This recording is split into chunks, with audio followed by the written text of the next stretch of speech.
بسم اللہ الرحمن الرحیم۔ السلام علیکم ورحمۃ اللہ وبرکاتہ۔ جھوٹی کرامات معاشرے میں کیوں رائج ہیں، اس پر ہم گفتگو کریں گے۔ موضوع کی طرف آنے سے پہلے یاد رکھنا چاہیے، کرامات کا ثبوت قرآن کی نص قطعی اور متعدد احادیث سے ثابت ہے، اور سواد اعظم اسی کے قائل ہیں۔ کرامت کا انکار دو ہی اشخاص کر سکتے ہیں۔ نمبر 1، جو بالکل بے علم اور جاہل ہیں۔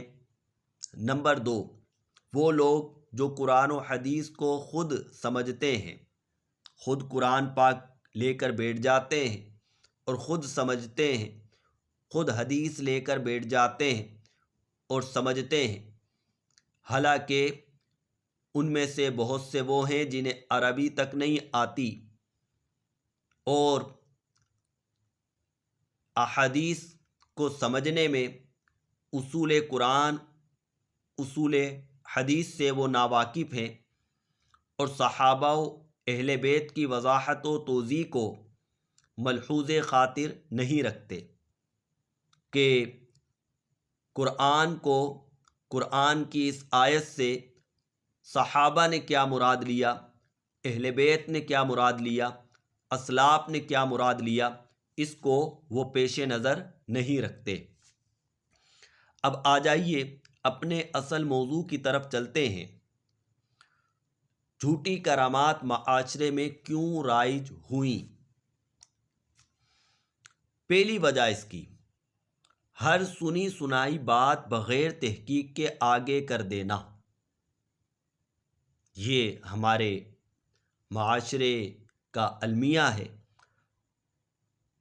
تو اسی طرح کبھی جھوٹی کرامت بیان کی جاتی ہے، لوگ اسے بغیر تحقیق کے آگے بیان کرتے چلے جاتے ہیں۔ نمبر 2، اپنے سلسلے اور پیر کی طرف لوگوں کے رجحان کو متوجہ کرنے کے لیے اپنے سلسلے کے بزرگوں یا اپنے پیر کی جھوٹی کرامات گھڑنا، یہ دوسرا نقطہ جو بیان کیا گیا، دوسری وجہ جو بیان کی گئی۔ شاید کہ بہت سے لوگوں کو یہ برا لگے، لیکن حقیقت یہی ہے۔ تیسری وجہ، معتبر اور غیر معتبر کتب میں امتیاز کرنے کی صلاحیت نہ ہونا۔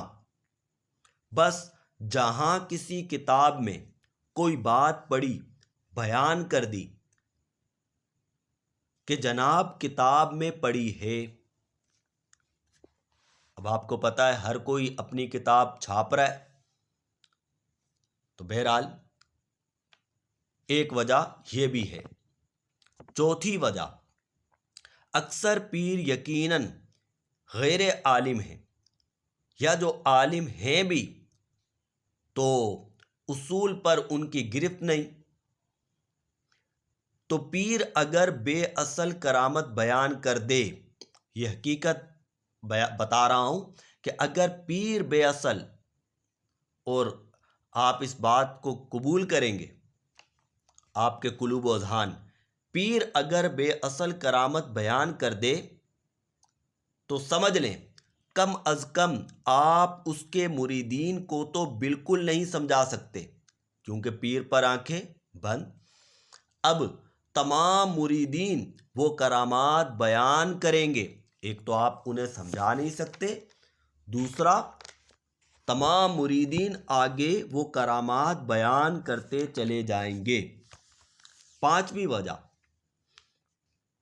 بہت سے خطباء جو بے علم ہیں لیکن عوام میں مشہور و معروف، یعنی عوام میں مشہور ہیں اپنی خطابت کے جوہر کی وجہ سے، اور ہمارے یہاں تو المیہ یہ ہے کہ جو بے علم ہے اسے ممبر و محراب پر بٹھایا جاتا ہے، اکثر یہی ہوتا ہے۔ تو یہ بھی مذکورہ پیروں کی طرح ہے، ایسے خطباء بھی۔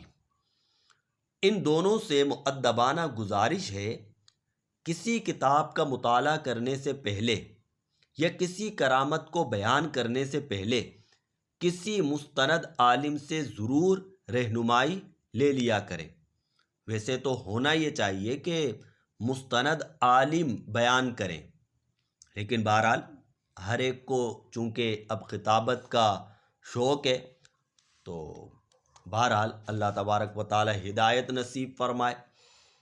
چھٹی وجہ، جھوٹی کرامات کے رواج میں پیشہ ور خطباء کا بہت بڑا کردار ہے۔ میں اس میں علماء کو شامل کر رہا ہوں، جو جانتے ہیں، جو حقیقت حال سے واقف ہیں، لیکن معاذ اللہ صرف پیسہ کمانے کے لیے یا دوسروں کو راضی کرنے کے لیے، خوش کرنے کے لیے وہ بھی جھوٹی کرامت بیان کر رہے ہوتے ہیں۔ اللہ ہدایت نصیب فرمائے۔ ہمارے اسلاف نے جھوٹی کرامات کی نشاندہی بھی فرمائی ہے، اور بعض دفعہ کسی کرامت کے متعلق سوال کیا گیا، استفسار کیا گیا، تو فرمایا اس کو بیان کرنا اور اس کو حق سمجھنا کفر ہے۔ ایسی آپ کو بہت ساری مثالیں فتاوی رضویہ میں مل جائیں گی۔ فقیر حقیر نے بھی ایسی کرامات اپنے کانوں سے مجلس میں سنی، یعنی جن کو بیان کرنا بھی کفر۔ معاذ اللہ بعض میں تو توہین انبیاء ہو رہی تھی۔ یقیناً یہ کرامات من گھڑت تھی، جن کو بیان کرنا بھی کفر تھا، لیکن لوگ بیان کر رہے ہوتے ہیں۔ فقیر حقیر نے بعض جگہ تنبیہ بھی کی، لیکن بعض جگہ تو نیچے بیٹھا ہوا تھا، تو کیسے تنبیہ کرتا؟ آخر میں دعا گو ہوں کہ اللہ تبارک و تعالی ہمارا خاتمہ ایمان پر فرمائے۔ وآخر دعوانا ان الحمد للہ رب العالمین۔